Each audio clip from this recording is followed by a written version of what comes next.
Art in hospitals. I was in hospital over Easter. For the first couple of weeks they ran tests while trying to find me a slot for an operation. I was quite happy reading, sleeping and watching videos. In hospital, the excitements of the day are evenly distributed. Tea, coffee, blood pressure readings, doctor's rounds and drug rounds, and of course the 3 meals one looks forward to so much. They're never quite as good as you'd hoped. Aesthetic experiences are a great help in alleviating boredom, and even the food had its good points. My advice is to choose wisely and have the toast. You can also try to create your own aesthetic experiences.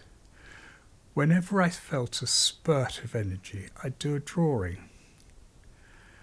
I progressed through A&E and then to a ward, and as ever, I was looking to see if there were any pictures to be looked at. But the only forms of art I saw were the tattoos on the nurses and porters. I did spot this beauty on a fellow patient across the way.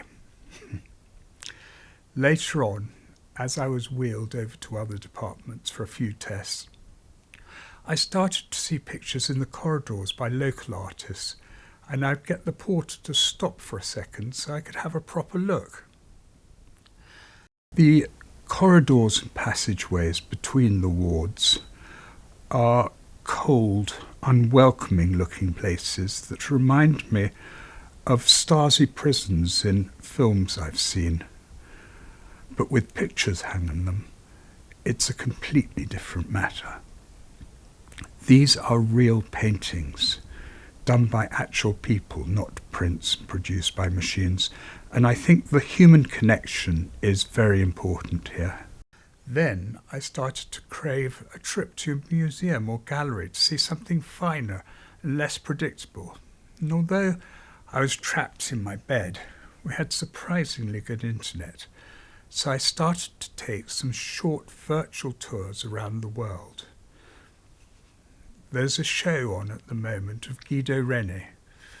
It's at the Prado in Madrid, and the online catalogue is quite nicely done. And what better way is there to look than to make a copy? The painting that took my fancy was of the Massacre of the Innocents, which, if you remember, is the time that Herod sent out the order for all boys under the age of 2 to be put to death.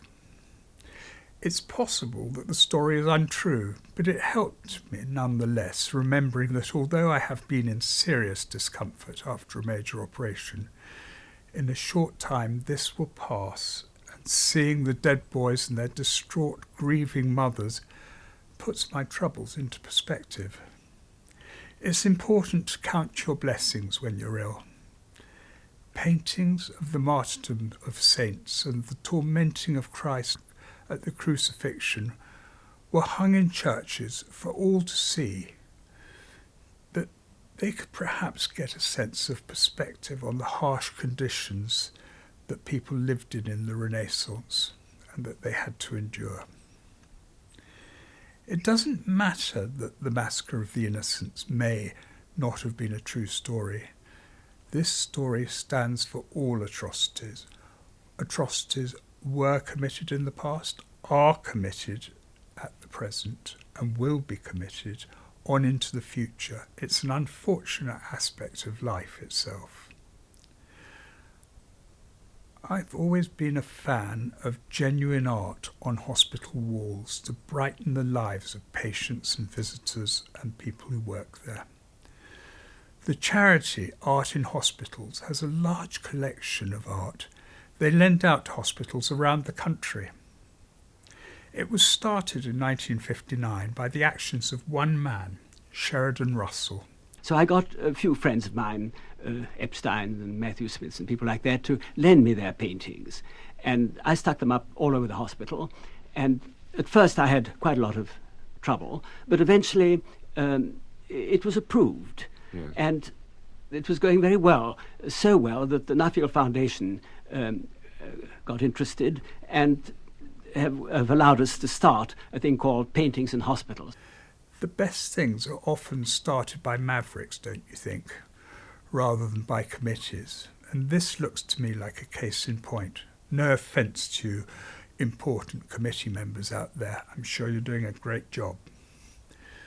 On their website, they tell us that art helps to keep us well. It can aid our recovery from illness.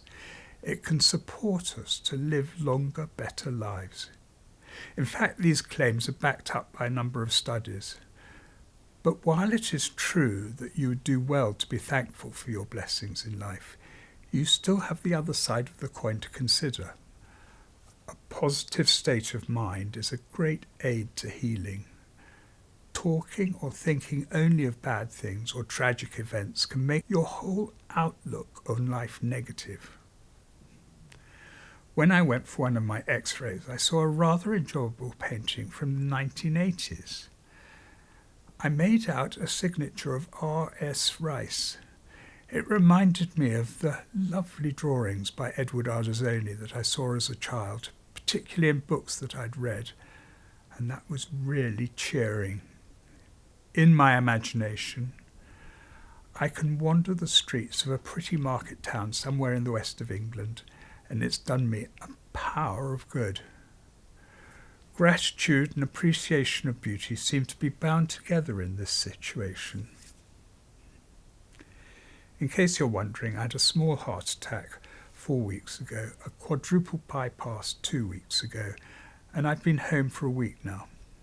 I'm healing very fast, and I'd like to think that it's in part due to the art I've been looking at. I'll try and catch up with you again soon. Bye.